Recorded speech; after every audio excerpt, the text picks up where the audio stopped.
वासुदेवाय। ओम नमो भगवते वासुदेवाय। ओम नमो देवाय। नारायणं नमस्कृत्य नरं चैव नरोत्तमं देवीं सरस्वतीं व्यासं ततो जयमुदीरये। नष्टप्रायेषु अभद्रेषु नित्यं भागवत सेवया भगवती उत्तमा श्लोके भक्तिर्भवति नैष्ठिकी। कृष्णाय वासुदेवाय देवकी नंदनाय च नंदगोपकुमाराय गोविंदाय नमो नमः। ओम अज्ञानतिमिरन्धस्य ज्ञानञ्जनशलाकया चक्षुरुन्मिलितं येन तस्मै श्रीगुरवे नमः। श्रीचैतन्यमनोभीष्टं स्थापितं येन भूतले स्वयं रूप कदा मह्यं ददाति स्वपदान्तिकम्। वन्देऽहं श्रीगुरोः श्रीयुतपदकमलं श्रीगुरुन् वैष्णवांश्च श्रीरूपं साग्रजातं सहगण रघुनाथान्वितं तं सजीवं साद्वैतं सावधूतं परिजनसहितं कृष्णचैतन्यदेवं श्रीराधा कृष्णपादान् सहगण ललिता श्रीविशाखान्वितांश्च नमो विष्णुपादाय कृष्णपृष्ठाय भूतले श्रीमते भक्तिवेदांत स्वामी निति नामिने। नमस्ते सारस्वती देवे गौरवाणी प्रचारिणे निर्विशेष शून्यवादी पाश्चात्य देश तारिणे। हे कृष्ण करुणा सिंधु दीनबंधु जगतपते गोपेश गोपिका कांत राधा कांत नमोस्तुते। तप्त कांचन गौरांगे राधे वृंदावनेश्वरी वृषभानुसुते देवी प्रणमामि हरिप्रिये। वाञ्छाकल्पतरुभ्यश्च कृपा सिन्धुभ्यैव च पतितानां पावनेभ्यो वैष्णवेभ्यो नमो नमः। जय श्री कृष्ण चैतन्य प्रभु नित्यानंद श्री अद्वैत गदाधर श्रीवासादि गौर भक्त वृंद।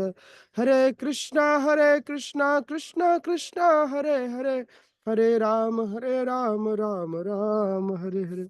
स्वागत है आप सभी का श्रीमद् भगवद गीता के इस सुबह के सत्र में। आप सभी भगवत वाणी भगवत गीता का अध्ययन कर रहे हैं। इस भगवत गीता का अध्ययन करते हुए आप परम गुह्य ज्ञान अध्याय 9 पर पहुंचे हैं।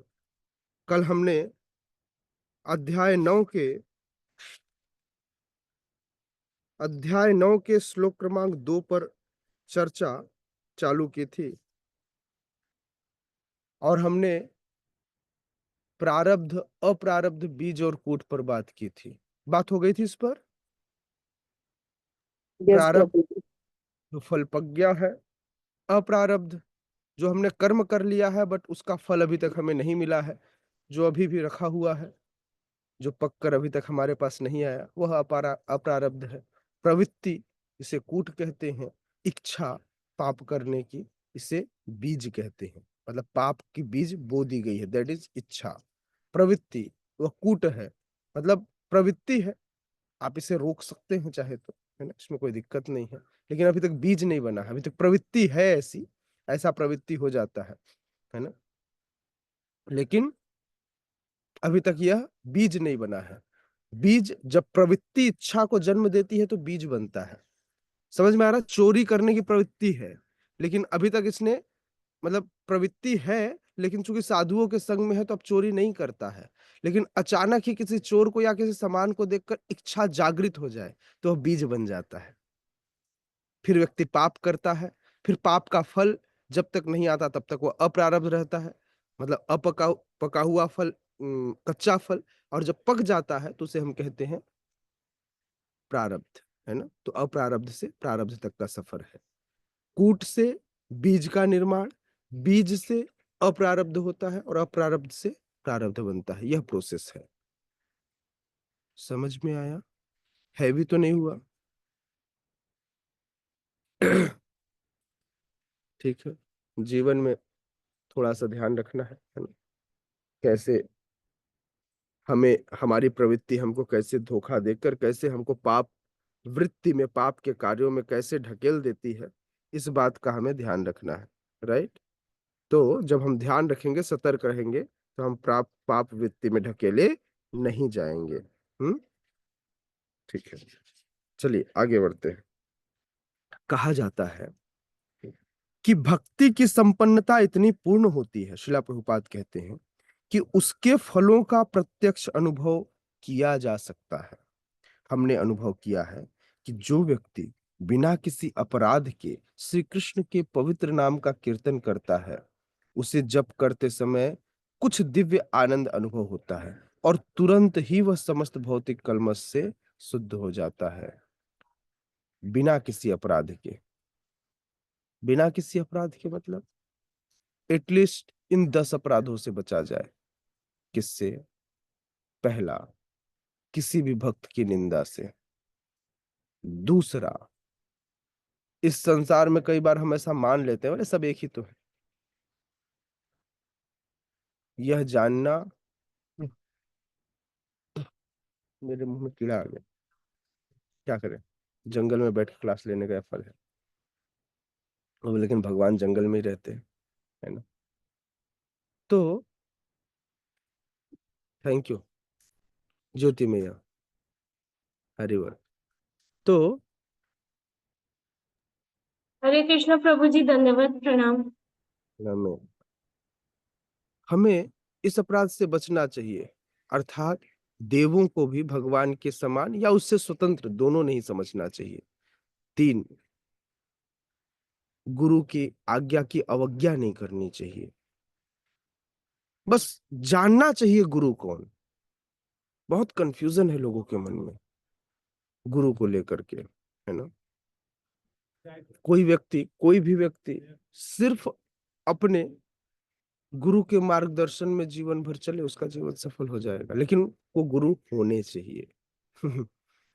चौथा, वैदिक शास्त्र या जितने भी उसके अनुसांगिक जितने भी शास्त्र हैं, इन शास्त्रों पर भरोसा रखना, इनकी निंदा न करना, है ना?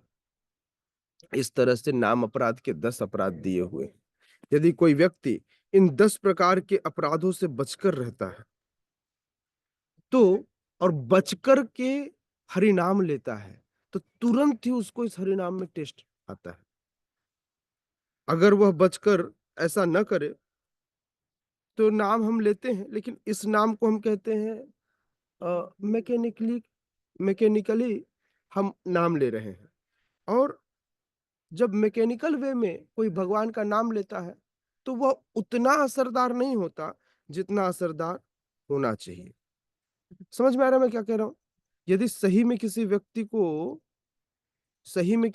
को इस नाम का फल चाहिए ना, तो इस 10 अपराध से बचने का प्रयास करना चाहिए। ये वे 10 अपराध हैं, जिनसे यदि व्यक्ति बच जावे, जिनसे बच जावे तो उसे इस नाम की विशेष कृपा प्राप्त होती है। क्या कृपा प्राप्त होती है? श्रील प्रभुपाद कहते हैं, पवित्र नाम का कीर्तन करते समय ही दिव्य आनंद की प्राप्ति होती है और तुरंत ही समस्त प्रकार के भौतिक कल्मश से मुक्त हो जाता है। एक अपराध है, पांचवा अपराध की व्यक्ति इस हरिनाम की महिमा को काल्पनिक मानता है। उसे लगता है ठीक है, ये तो बस लोगों को कराना है, इसलिए ये लोग जबरदस्ती इस्कॉन वालों ने हरे कृष्ण महामंत्र को आगे रख दिया। तो इसे काल्पनिक न मानना। छठा अपराध कई बार ऐसा होता है कि आप इस हरिनाम को, इस महामंत्र को अपने हिसाब से व्याख्या मत कीजिए इसका। इसकी जो एक्चुअल व्याख्या है शास्त्रों के आधार पे, जो भगवान कहते हैं, जो शास्त्र कहता है, जो श्रुति कहता है, उसके आधार पे ही इसकी व्याख्या की जानी चाहिए। इसकी मनमानी व्याख्या नहीं करनी चाहिए, यह भी अपराध है। कई बार भक्त लोग अपने हिसाब से इसकी कुछ भी व्याख्या कर देते हैं, कुछ भी, है ना? कोई पूछ ले हरे कृष्ण महामंत्र क्या है, कोई पूछ ले इसकी क्या महिमा है, तो उसको जो मन में आया वही बोल दिया उसने। हो सकता है उसमें से कुछ सही हो, लेकिन कुछ गलत हो जाए तो अपराध हो गया, उसका वो टेस्ट चला जाएगा, है ना? 7वां है कि प्रभु जी मैं तो हरि नाम कर रहा हूँ, तो मैं थोड़ा पाप भी कर लूँ तो चलेगा क्या?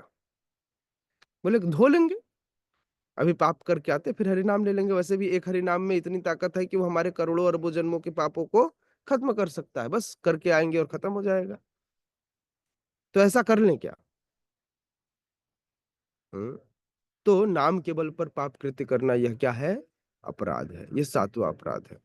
8वां अपराध है कि जो कर्मकांड है, वेदों में जो कर्मकांड दिया गया है भौतिक लाभ हेतु, कई बार ऐसा लगता है कि हरे कृष्ण महामंत्र उस कर्मकांड के समान है।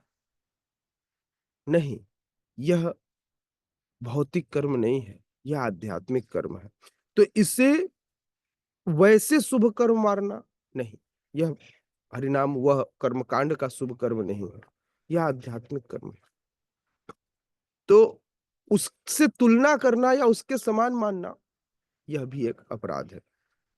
9वां अपराध, जो व्यक्ति हरिनाम की महिमा को नहीं जानता, नहीं समझना चाहता, अश्रद्धा रखता, उसको जबरदस्ती इसका उपदेश देना। हाँ, बोले मेरे रूममेट है प्रभु जी सुनती नहीं है। नहीं सुनती है, छोड़ दो, है ना? अननेसेसरी उसे नहीं बताना।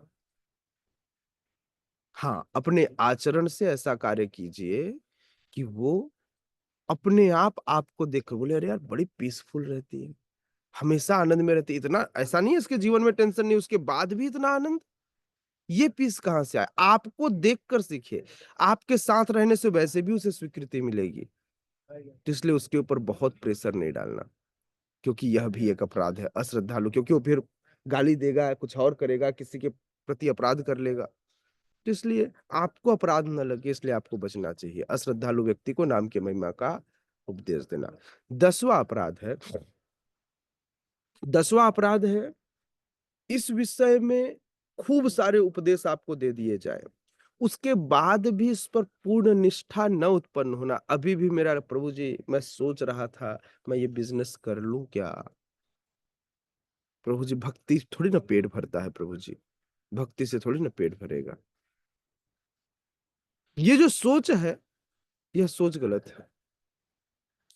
है ना? सब कुछ कर सकता है हरि नाम। तो इस विषय की इतनी महिमा सुन लेने के बाद भी हरि नाम जप के प्रति पूर्ण श्रद्धा न होना, हरि नाम कीर्तन के प्रति पूर्ण श्रद्धा न होना, यह एक अपराध है। साथ ही साथ मटेरियल चीज़ों में अटैच्ड रहना, यह अपराध है।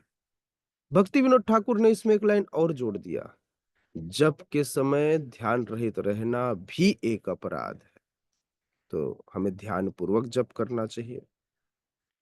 आप ऐसा करेंगे, तो इस हरि नाम के प्रति आपका प्रेम बढ़ जावेगा, राइट? आगे बढ़ें। श्रीला प्रभुपाद कहते हैं श्रीला प्रभुपाद कहते हैं कि आध्यात्मिक जीवन की यह प्रगति किसी पूर्व शिक्षा या योग्यता पर निर्भर नहीं करती। यह विधि स्वयं इतनी शुद्ध है कि इसमें लगे रहने से मनुष्य शुद्ध बन जाता है।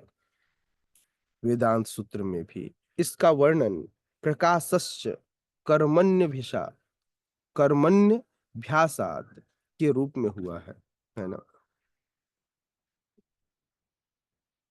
यह भक्ति में प्रोसेस, यह भक्ति की विधि अपने आप में शुद्ध है, पूर्ण है। इसी का वर्णन करते हैं वेदांत सूत्र में 3:2-26 में और कहते हैं कि भक्ति इतनी समर्थ है कि भक्ति में कार्यों में रत रहने मात्र से केवल मान लीजिए आप रोज भगवान के अल्टर में जाकर झाड़ू लगाते हैं, तो इस झाड़ू लगाने मात्र से ही क्या होता है, धीरे-धीरे आपका हृदय का गंदगी साफ हो जाता है और ज्ञान अपने आप आ जाता है। ज्ञान के लिए अलग से बहुत प्रयास नहीं करना होता। इसको कहते हैं अनुभव, एक्सपीरियंस, है ना?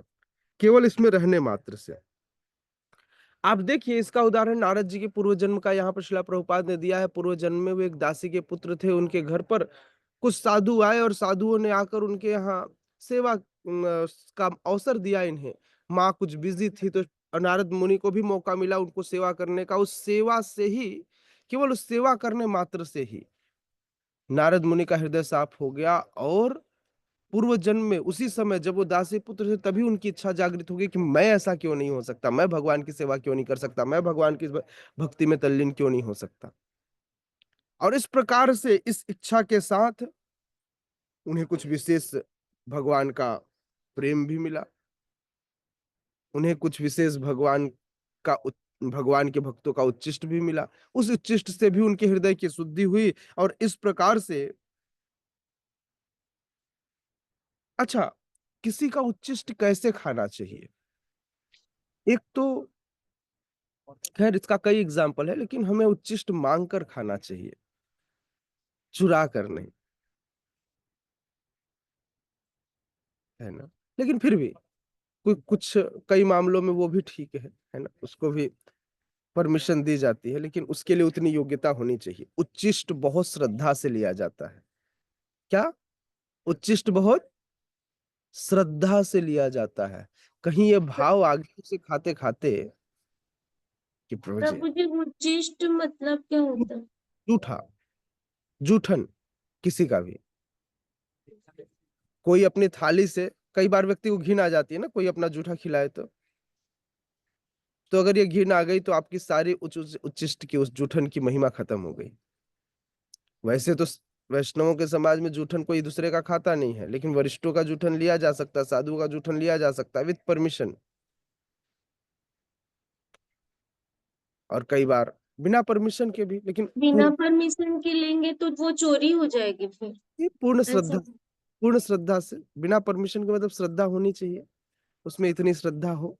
लेकिन बिना परमिशन के यहाँ पर शिला प्रभुपाद एक बात लिख रहे हैं कि कभी-कभी ऋषि अपनी थालियों में जूठा छोड़ देते थे और यह बालक थाली धोते समय उच्छिष्ट भोजन को चखना चाहता था। अतः उसने उन ऋषियों से अनुमति मांगी। जब उन्होंने अनुमति दे दी तो बालक नारद उस उच्छिष्ट भोजन को खाता था। देख रहे हैं? अनुमति मांगी, बिना अनुमति, जब अनुमति दे दी तब वो खाए और उनके खाने के कारण अब हाँ, क्या हुआ? तब उन्होंने अपने हृदय में छुपी समस्त पाप वृत्ति को खत्म कर लिया। धीरे-धीरे उनका हृदय शुद्ध होता रहा और शुद्ध हृदय होता रहा और केवल महाभागवतों के उच्चिष्ट खाने से, उनके मुख से निकलती हुई वाणियों का श्रवण करने से और बाद में उसी का कीर्तन करने के द्वारा नारद मुनि ऐसी रुचि विकसित कर लेते हैं, जिससे कि बाद में वे भगवान के प्रिय भक्त नारद मुनि कहलाते हैं। हुँ? तत्रान्वहं कृष्णकथा प्रगायताम् अनुग्रहेणाश्रणं मनोहर ताश्रद्धामेनुपदं विष्णुवतः प्रियश्रवणस्यङ्गममाभवत् रुचि। ऋषियों की संगति के कारण ऋषियों की संगति के कारण नारद में भी भगवान के विषय में सुनने की, कीर्तन करने की रुचि उत्पन्न हुई और उनके अंदर तीव्र इच्छा उत्पन्न। इसलिए कहते हैं संग कैसे लोग का करना चाहिए। आप ऐसे लोग का संग, अब शराबियों का संग करोगे तो शराबी बनोगे और भक्तों का संग करोगे तो भक्तों की तरह ही भगवान की सेवा करने में रुचि आएगी। कोई बोलता है प्रभु जी मन ही नहीं लगता, तो उसके साथ रहिए जिसका मन लगता हो, आपका भी मन लगने लग जाएगा। ठीक है ना? एसोसिएशन ढूँढिए, बिना एसोसिएशन के ये चीज़ें नहीं होती, है ना? आसान नहीं है।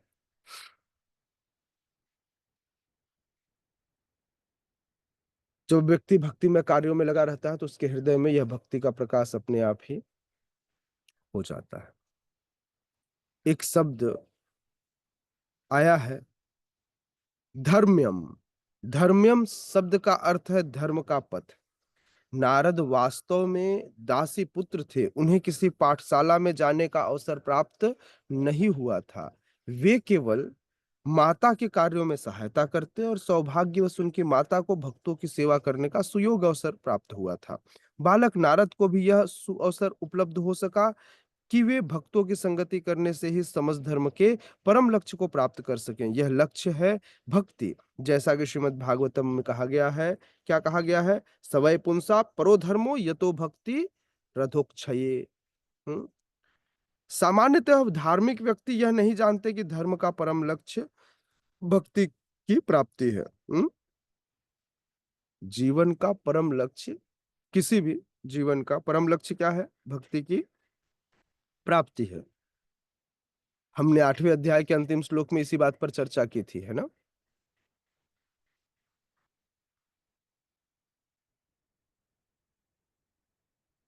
श्रील प्रभुपाद कहते हैं, वेदेषु यज्ञेषु तपःसु चैव, है ना? समस्त वेद, यज्ञ, तप सबका फल केवल भक्ति करने मात्र से मिल जाता है। तो वैदिक ज्ञान प्राप्त करने के लिए, वैदिक ज्ञान प्राप्त करने के लिए चारों साइड कितना बढ़िया चिड़िया, ऐसा लग रहा है मेरे चारों तरफ मैं सही में वृंदावन धाम में बैठा हूँ। ये श्रीमती राधा रानी का धाम है ना, गुप्त वृंदावन। तो यहाँ पर जीव बड़े स्वतंत्र होकर श्रीमती राधा रानी के इस धाम में निवास करते हैं, खेलते हैं, कूदते हैं और श्रीमती राधा रानी की कृपा प्राप्त करते हैं। मैं बता रहा था कि यदि कोई व्यक्ति आत्म साक्षात्कार करना चाहे तो उस आत्म साक्षात्कार के लिए बहुत तप करने की आवश्यकता नहीं, बहुत वैदिक ज्ञान की आवश्यकता नहीं। तो क्या करना चाहिए? तो तप करने के लिए उस व्यक्ति को सिंपल भक्ति करनी चाहिए। भक्ति करने मात्र से, क्योंकि यदि आप नारद मुनि का जीवन देखें तो नारद मुनि ने कोई बहुत बड़े विश्वविद्यालय में जाकर के शिक्षा ग्रहण नहीं की कि खूब पढ़ा, पहले इंजीनियर बना, फिर डॉक्टर बना, फिर एमबीए किया, फिर ये किया, कि फलाना फिर ढिकाना। नहीं, ऐसा कुछ नहीं किया उन्होंने। न ही वैदिक नियमावली से उन्होंने किसी गुरुकुल में जाकर बहुत शिक्षा ली। तो भी तो भी उन्हें वैदिक चीजों के अध्ययन का सर्वोच्च फल प्राप्त हुआ। क्यों? क्यों प्राप्त हुआ? प्रश्न उठता है, क्यों प्राप्त हुआ? तो यह विधि अपने आप में इतनी सशक्त है कि धार्मिक कृत्य किए बिना ही मनुष्य सिद्धि प्राप्त कर लेता है। धार्मिक कृत्य किए बिना, हाँ, केवल मतलब इस विधि में, इस भक्ति की विधि ही इतनी प्रबल है। हम्म? तो इसकी पुष्टि वैदिक साहित्य में मिलती है। कहते हैं, आचार्यवान पुरुषो वेद। केवल महान आचार्यों का, महान भक्तों का संग कीजिए, आपका जीवन सफल हो जाएगा। उनके साथ रहने मात्र से, उनकी संगति मात्र से आपके जीवन में परम सिद्धि प्राप्त होगी। उससे कोई फर्क नहीं पड़ता कि सामने वाला व्यक्ति, है ना, शिक्षित है या अशिक्षित है, खूब पढ़ा लिखा है नहीं है। कई बार लोग कहते, प्रभु जी मैं तो कम पढ़ा लिखा हूं ना, इसलिए ऐसा हुआ ना। भक्ति में जीवन के लिए भौतिक शिक्षा, शब्द ज्ञान, इसका कोई बहुत मतलब नहीं है ना। उसने वेदों का अध्ययन किया या नहीं किया, वह उसने वैदिक ज्ञान लिया या नहीं लिया, नहीं। भक्ति में सेवा, भक्ति में जीवन अपने आप में पूर्ण है।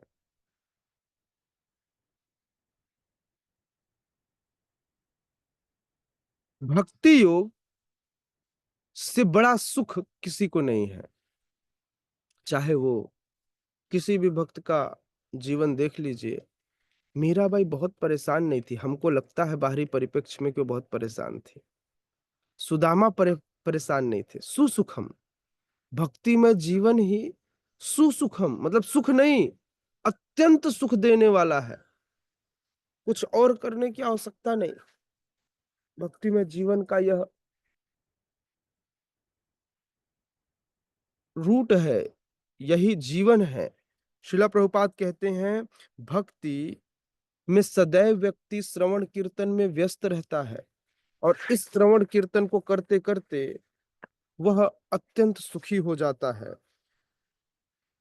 जिससे मनुष्य भगवान की महिमा के कीर्तन को सुन सकता है या प्रामाणिक आचार्य द्वारा दिए दिव्य ज्ञान के दार्शनिक भाषण सुन सकता है। मनुष्य केवल बैठे रहकर सीख सकता है। ईश्वर को अर्पित अच्छे स्वादिष्ट भोजन का उच्छिष्ट खा सकता है। प्रत्येक दशा में भक्ति सुखमय है। नहीं, भगवान के मंदिर में रहिए, भगवान के घर पे रहिए, खूब प्रसाद खाइए, बैठकर हरि नाम कीजिए, दैट्स इट। ज़्यादा कुछ करने की आवश्यकता नहीं है, ज़्यादा टेंशन नहीं है, क्या करना है? कुछ नहीं करना। हाँ, हाँ, ये काम हर व्यक्ति नहीं कर सकता, आसान नहीं है। मैं आपको दिन भर बैठ कर के हरि नाम करने को बोले, प्रभु जी, इससे बढ़िया तो मैं गाड़ी चला के आ जाता हूँ, प्रभु जी, बताइए ना कहीं पर झाड़ू लगाना, मैं झाड़ू लगा देता हूँ। कोई व्यक्ति दिन भर बैठ के हरि नाम नहीं कर सकता, संभव नहीं है, आसान नहीं है। करना तो यही चाहिए। हरिदास ठाकुर ने यही हमें जीवन में सिखाया, लेकिन हम ये कर नहीं पाते हैं, हम ये नहीं कर पाते हैं। यह आसान नहीं है, मतलब पत्थर तोड़ना उसे आसान लगता है हरि नाम से। इतने हार्ड वर्कर, ऐसे बहुत बहुत ज़्यादा हार्ड काम करने वाले, मज़दूरी करने वाले लोग हैं। उनसे बोलो चलो भैया मैं तुमको 2 टाइम का खाना खिलाऊँगा, तुम हरि नाम करो। वह 1 माला करेगा, बोलेगा भाई मैं जाता हूँ, मैं सामान लेकर आता हूँ, मैं अपना रिक्शा चला लूँगा, मेरे से ये सब नहीं होता। नहीं तो व्यक्ति ऐसे चुटकी में भक्त बन जाता ना, नहीं बनते, आसान नहीं है। हुँ? हर स्थिति में व्यक्ति भक्ति कर सकता है, गरीब से गरीब, अमीर से अमीर व्यक्ति, क्योंकि भगवान कहते हैं पत्रम पुष्पम फलम तोयम यो मे भक्त्या प्रयच्छति। जो भी भक्त बड़े प्रेम से, श्रद्धा भाव से भगवान को देता है, भगवान उसी को स्वीकार करके संतुष्ट हो जाते हैं। सुदामा अपने घर से भिक्षा मांगकर, उस गांव से भिक्षा मांगकर 3 मुट्ठी चावल लेकर के गए, कनकी, चावल भी पूरा नहीं, कनकी, कनकी लेकर के गए, भगवान वही खाकर संतुष्ट हो गए। भगवान ने दुर्योधन का 56 भोग ठुकराया और विदुर जी के घर में जाकर के केले का छिलका खाया, भगवान उससे भी संतुष्ट हो गए। तो संतुष्टि तो हमें हमारी श्रद्धा से भगवान को मिलती है। भावग्राही जनार्दन, भगवान भाव से सब कुछ खाते हैं, भाव से सब कुछ करते हैं।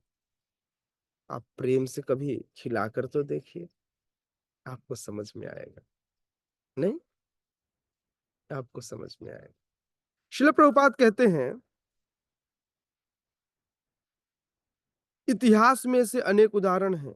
भगवान के चरण कमलों पर चढ़े तुलसी दल का आस्वादन करके सनत कुमार जैसे मुनि महान भक्त बन गए। भगवान के चरण कमलों में अर्पित तुलसी का केवल घ्राण लिया, सुगंध लिया और उसे पाया किन्होंने? 4 कुमारों ने।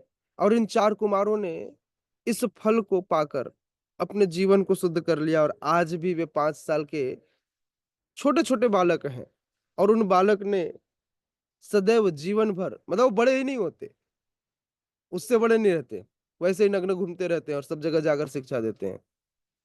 ये 4 कुमार हैं। हुँ? तो भगवान को कैसे भी प्रसन्न किया जा सकता है। भगवान को प्रसन्न करने के लिए किसी चीज़ की आवश्यकता नहीं है।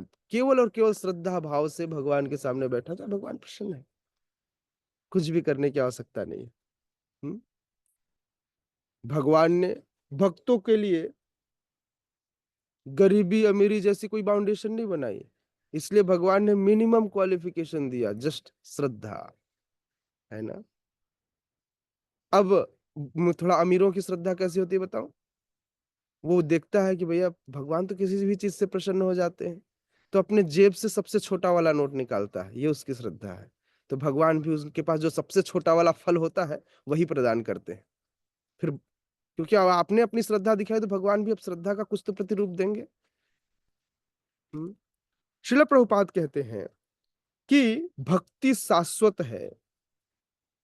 यह बिल्कुल वैसी नहीं है जैसे मायावादी चिंतक साधिकार करते हैं। यद्यपि कभी-कभी ऐसा नहीं, मायावादी भी कभी-कभी भक्ति करते हैं, किंतु उनकी भक्ति ऐसी रहती है कि जब तक मुझे मुक्ति न मिल जाए तब तक मैं भक्ति करूँगा। लेकिन भक्त क्या चाहता है? भक्त चाहता है भगवान क्या? न धनम, न जनम, न सुंदरीं कवितां वा जगदीश कामये मम जन्मनि जन्मनीश्वरे भवताम भक्ति अहेतुकी तुई। भगवान मैं जन्म जन्मांतर तक आपकी सेवा करना, मम जन्मनि जन्मनीश्वरे, आपकी अहेतुकी कृपा मुझे मिलती रहे और सदैव मैं आपकी सेवा करता रहूं, यही एकमात्र इच्छा है और मेरी कोई इच्छा नहीं। राइट, ये भक्तों की इच्छा है। लेकिन मायावादी, फल मिला, गायब, कुछ और नहीं, फल लेकर गायब। हम्म? तो इसलिए शिला प्रभुपाद कहते हैं कि यद्यपि ये मायावादी कभी कभी भक्ति करते हैं, किंतु उनकी भावना यही रहती है कि जब तक मुक्ति ना मिल जाए तब तक उन्हें भक्ति करते रहना चाहिए, किंतु अंत में वे सब मुक्त हो जाएंगे, वे सब ईश्वर हो जाएंगे और सब भगवान बन जाएंगे। ये भगवान बनने का भाव व्यक्ति को फंसा देता है ना। जब भक्त भगवत धाम को जाता है तो वहां भी वह भगवान की सेवा में रत हो जाता है, वह भगवान से तदाकार नहीं होना चाहता। एक भक्त कभी नहीं सोचता कि मैं भगवान से जाकर मर्ज हो जाऊं। भक्त चाहता है भगवान कैसे आपकी सेवा मिल जाए, कैसे मैं आपकी सेवा कर सकूं, ये भक्त की इच्छा है। हम्म, ये भक्त की इच्छा है। हम्म,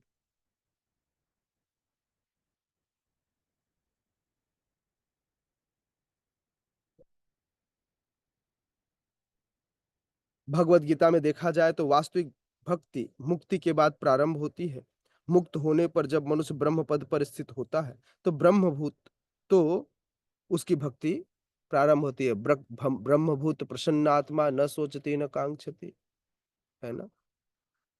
तो कहते हैं भक्तों को यह मान लेना चाहिए, आपको मानना चाहिए जो व्यक्ति भक्ति कर रहा है वो पहले ही मुक्ति की अवस्था से ऊपर है। भक्ति आसान नहीं, समझ रहे हैं। मायावादी जिस मुक्ति की कामना करते हैं उस मुक्ति को एक साइड में रखकर भक्त आगे बढ़ जाते हैं।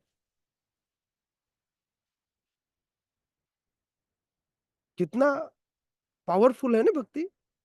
मुक्ति तक को एक किनारे रख दिया, नहीं चाहिए मोक्ष, बोले मोक्ष हमारे लिए नहीं चाहिए, हमको क्या चाहिए भगवान।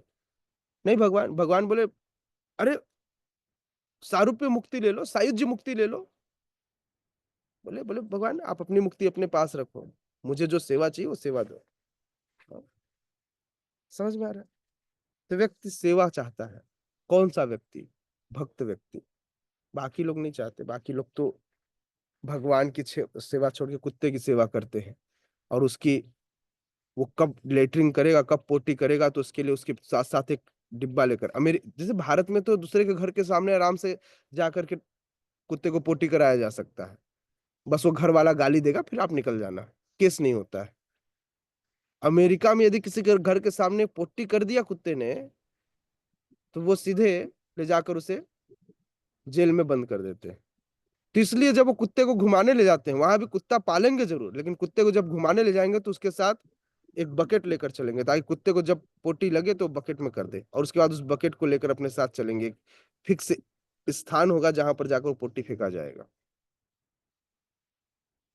सोचिए कितना अच्छा काम है नहीं, कुत्ते की पोटी साफ करना। हाँ?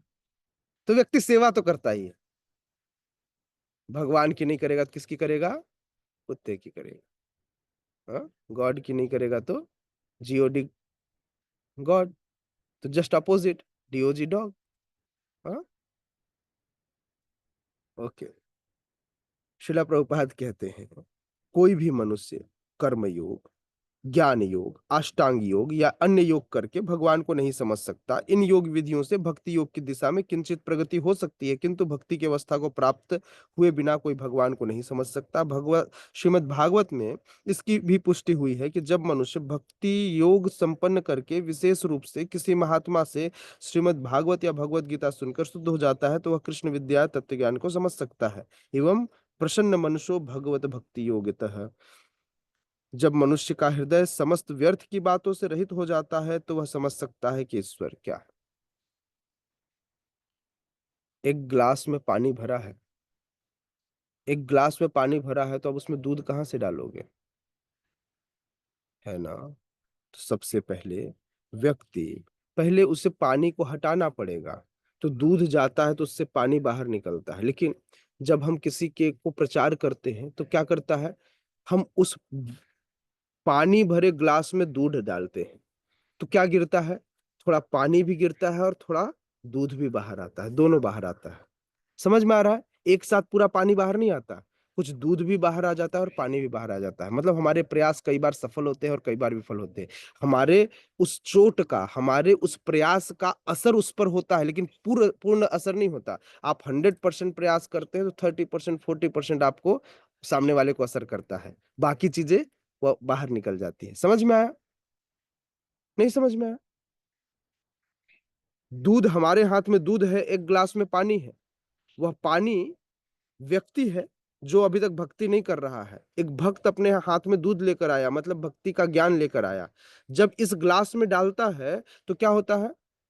ये तो पानी से भरा हुआ है, तो दूध भी गिरता है और पानी भी गिरता है। तो कुछ मात्रा ग्लास में जाती है और कुछ मात्रा बाहर निकल जाती है। तो पूर्ण रूपेण वह सफल नहीं होता। हाँ, लेकिन असफल भी नहीं होता। जब यह संगति लगातार व्यक्ति करते रहता है तो इस संग से एक समय ऐसा आता है कि दूध लगातार डालते रहने से उससे समस्त पानी बाहर आ जाती हैं और एक दिन वह शुद्धतम अवस्था में पहुंच जाता है। समझ में आया? हाँ, बस समय ज्यादा लगता है। भक्तों का एसोसिएशन लगातार करते रहना हो। इस प्रकार भक्ति योग या कृष्ण भावनामृत समस्त विद्याओं का राजा है और समस्त गुह्य ज्ञान का राजा है। यह धर्म का शुद्धतम रूप है और इससे बिना कठिनाई के सुख पूर्वक संपन्न किया जा सकता है। अतः मनुष्य को चाहिए कि इसे ग्रहण करे। ओके, कोई क्वेश्चन है या फिर थर्ड श्लोका में आगे बढ़े? चलिए थर्ड श्लोका की ओर आगे बढ़ते हैं। अश्रद्धाना पुरुषा धर्मस्यास्य परन्तप अप्राप्यम माम निवर्तन्ते मृत्यु संसार वर्तमनि। अश्रद्धाना पुरुषः अश्रद्धाना पुरुषा धर्मस्यास्य परन्तप अप्राप्यम माम निवर्तन्ते मृत्यु संसार वर्तमनि। जी माता जी, प्रश्न पूछ रहे हैं, कुछ कह रहे हैं? हरे कृष्ण प्रभु जी, दंडवत प्रणाम। जी जी प्रभु बोलिए। जी, एक प्रश्न था कि प्रभु जी ये सायुज्य सालोक्य मुक्ति जो आप बता रहे थे, ये क्या होती है? अरे क्या करेंगे जान के माता जी, मुक्ति को ऐसे एक तरफ रख देते हैं हम लोग। फालतू मुक्ति में फंसना थोड़ी, पता चला किसी का मन लग गया मुक्ति में तो इसलिए हमको इससे ज्यादा इसके बारे में जानने की आवश्यकता नहीं है। फिर भी मैं बताता हूँ। शास्त्रों में अलग अलग प्रकार के मुक्ति दिए गए हैं, जिसमें मुख्यतः ये 4 प्रकार है। जिसमें एक मुक्ति है सालोक्य, एक मुक्ति है सारूप्य, एक है सायुज्य और एक है कैवल्य, है ना? तो ये सालोक्य जो है, सालोक्य कहते हैं भगवान के धाम में निवास। भगवान के धाम में भगवान उनके लोक में रहना, इसको कहते हैं सालोक्य मुक्ति। दूसरा कहते हैं सामीप्य, मतलब भगवान का सानिध्य प्राप्त करना, भगवान के संग में रहना। तीसरा, इसमें सेवा का कोई बात नहीं किया जा रहा है ना। तीसरा अ सारूप्य, भगवान के जैसा स्वरूप, चतुर्भुज स्वरूप प्राप्त करना, ठाठ बाट में रहना, दैट इज सारूप्य। और अंतिम है सायुज्य, या जिसको कैवल्य मुक्ति कहते हैं। तो ये भगवान में विलीन होने का। तो 3 प्रकार के, जो ऊपर मैंने 3 प्रकार की मुक्ति बताई, यह भक्त लोग कभी-कभी फिर भी अपने साथ ले लेते हैं, या उसको इस मुक्ति की चाह होती है। लेकिन जो चौथा है, जिसको कैवल्य मुक्ति कहते हैं, जो सायुज्य मुक्ति है, इसे कभी भी भक्त लोग एक्सेप्ट नहीं करते, कभी भी नहीं। 3 प्रकार की मुक्ति को तो भक्त लोग एक्सेप्ट कर लेते हैं। भगवान के धाम में रहना ओके, भगवान की तरह स्वरूप होना ओके, भगवान के समीप रहना ओके, लेकिन भगवान में विलीन होना, भगवान कैवल्य, जिसको कैवल्य मुक्ति भी कहते हैं, सायुज्य का ही दूसरा नाम कैवल्य मुक्ति है, तो ये चौथा मुक्ति है ना? 4 प्रकार की मुक्ति है। सालोक्य, सारूप्य, सालोक्य, सारूप्य, सामीप्य और सायुज्य। सायुज्य को कैवल्य भी कहते हैं। ओके, ठीक है। अश्रद्धा ना पुरुषा धर्मस्यास्य परन्तप अप्राप्यं मां निवर्तन्ते मृत्यु संसार वर्त्मनि। ओके, अभी जो हमने पिछला श्लोक जो पढ़ा है तात्पर्य में पद्म पुराण का, इस श्लोक को सभी याद करेंगे। अप्राप अप्रारब्ध फलम पापम कूटम बीजम फलोन्मुखम, है ना, इसको जरूर याद करेंगे सभी, है ना। श्लोक क्रमांक 2 सभी याद करेंगे, श्लोक क्रमांक 2 भी सभी याद करेंगे, यह बहुत जरूरी है। ठीक है, इसके अलावा श्लोक क्रमांक 2 के अलावा तात्पर्य का, पद्म पुराण का वह श्लोक याद करेंगे, और श्लोक क्रमांक 3 भी याद करेंगे। अश्रद्धा नाह पुरुषा धर्मस्यास्य परन्तप अप्राप्य माम निवर्तन्ते मृत्यु संसार वर्त्मनि। ओके, तो पढ़ेंगे कोई?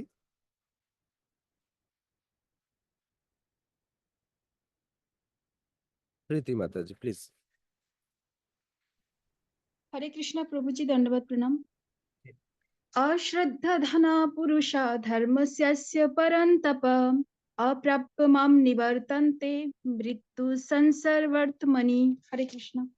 हरे सुंदर। Yes, who will be next? माता जी, किस राधिका सखी माता जी। हरे कृष्ण प्रभु जी। अश्रद्धा न पुरुष धर्म धर्मस्य परम तप। सॉरी प्रभु जी, फिर से पढ़ लियो। फिर से पढ़िए माता जी, सो के उठ के तुरंत आने से ऐसे ही होता है। अश्रद्धा न पुरुष धर्मस्य परम तप अप्राप्य मा निवर्तन्ते मृत्यु संसार वर्तमनि। हरे कृष्ण। जय जय। माता जी का नाम क्या लिखा हुआ है? किस राधिका सखी दीदी, ये लिखा हुआ है ना? यस, सूरज प्रभु। हरे कृष्ण प्रभु जी, दंडवत प्रणाम। दंडवत प्रणाम। अश्रद्धानाः पुरुषा धर्मस्यास्य परन्तप अप्राप्य मां निवर्तन्ते मृत्यु संसार वर्त्मनि। हरे हरि कृष्ण।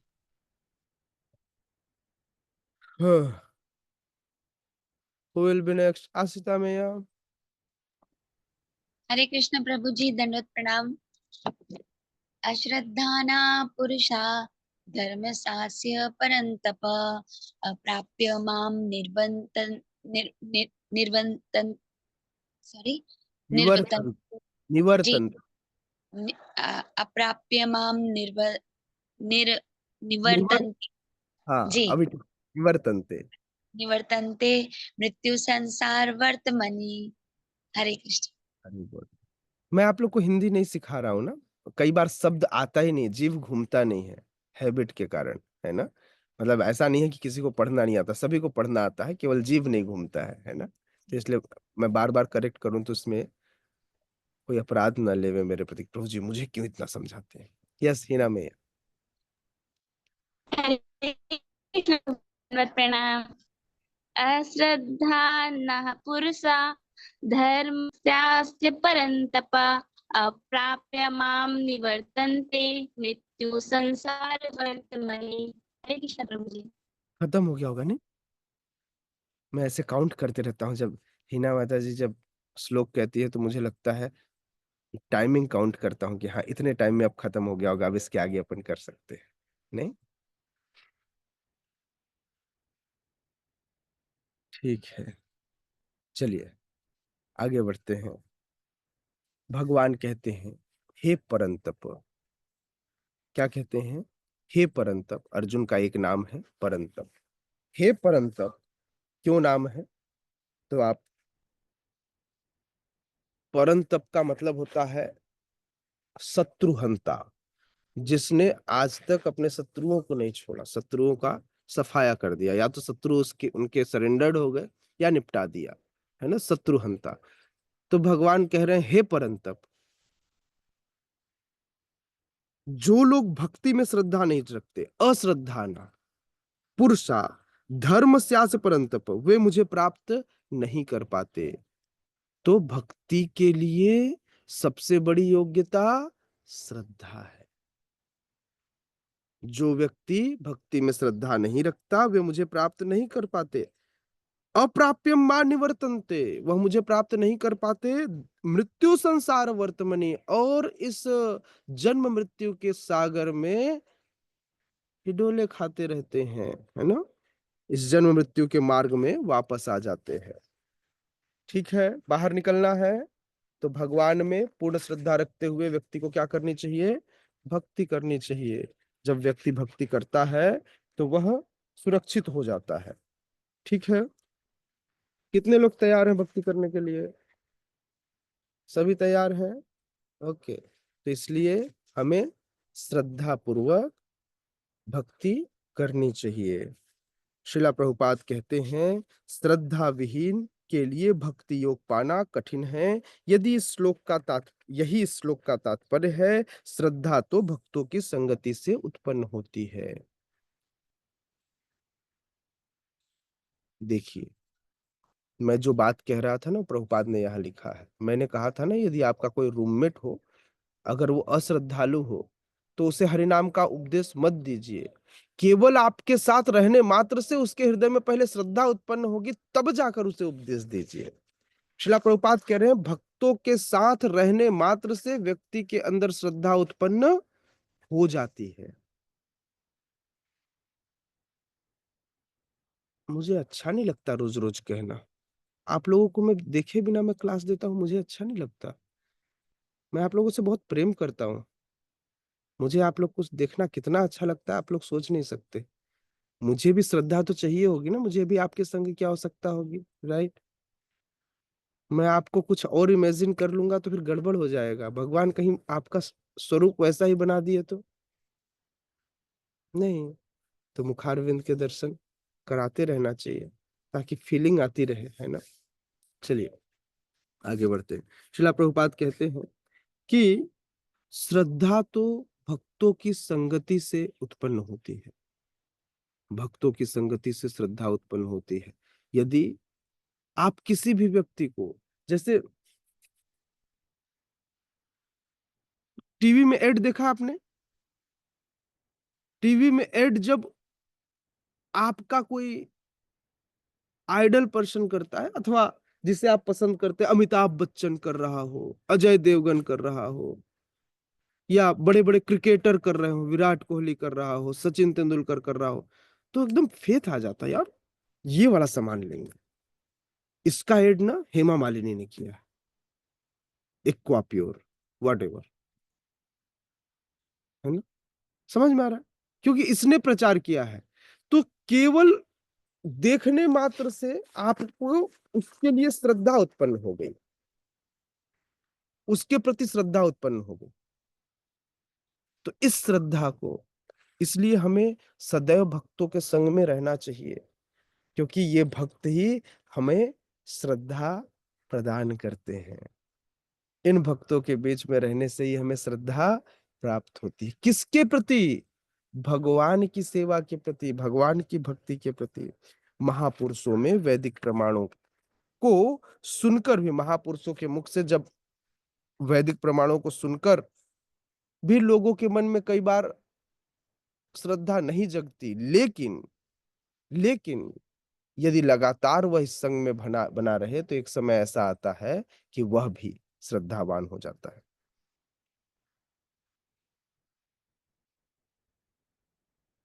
तो कृष्ण भावनामृत में कोई व्यक्ति ऊंचाई पर पहुंचना चाहता है, अपने जीवन को सफल करना चाहता है, तो उसके जीवन का मुख्य कारण है श्रद्धा। श्रद्धा डेवलप कीजिए। हाँ,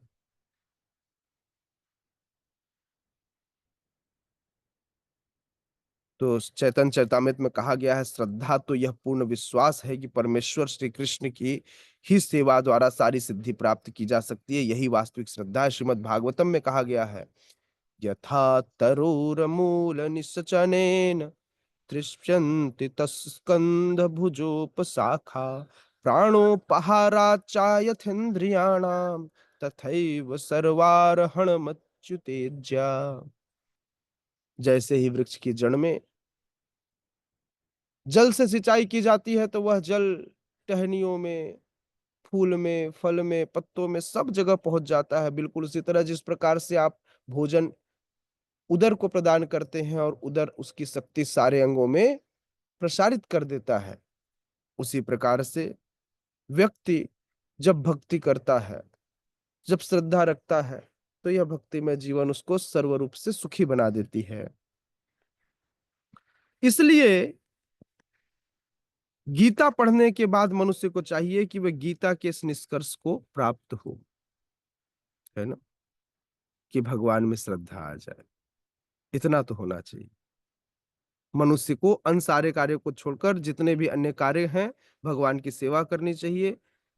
यदि वह इस जीवन दर्शन से विश्वस्त हो जाता है तो इसे ही श्रद्धा कही जाती है, जो भगवान की सेवा के लिए तैयार हो। हम सबकी परेशानी क्या है? हम सब सुनते खूब हैं लेकिन करते अपनी हैं। 7 दिन की भागवत कथा के बाद भी जाकर, समझ आ रहे हैं, नो श्रद्धा। तो इसलिए अथोराइज्ड लोग का संग करना चाहिए, श्रद्धा में विकास के लिए कृष्ण भावना भावित जीवन जीने का प्रयास करना चाहिए। श्रद्धा न भी हो, जैसे हमारे अंदर श्रद्धा थोड़ी कम है, तो इसलिए हम लोग वैधि भक्ति करते हैं, साधन भक्ति करते हैं। नहीं मन है तो भी, भूख बहुत तेज लग रही तो भी फटाफट फटाफट ले जाके भगवान भोग बनाया और ले जाके भगवान के सामने रख दिया। भगवान जल्दी खाओ, मुझे खाना है। दैट्स वैधि भक्ति। भगवान को खिलाने की इच्छा नहीं थी, वो तो जबरदस्ती गुरु जी ने नियम दिया हुआ है, प्रभु जी ने कहा हुआ है कि ऐसे ही करना है, मजबूरी में व्यक्ति करता है। हाँ, प्रभु जी के प्रति श्रद्धा थी, भगवान के प्रति श्रद्धा नहीं थी। प्रभु जी ने कहा है कि यदि आपको इस एग्जाम को क्लियर करना है तो आपको ये करना पड़ेगा। अब क्या करूं? तो व्यक्ति इच्छाओं के साथ किसी और चीज में श्रद्धा रख करके भी इन विधि विधानों का यदि पालन करे तो उसका जीवन सफल हो सकता है, क्योंकि इस विधि विधानों का पालन करते करते एक दिन उसका हृदय शुद्ध हो जाएगा और वह सही में भगवान के प्रति श्रद्धालु बन जाएगा।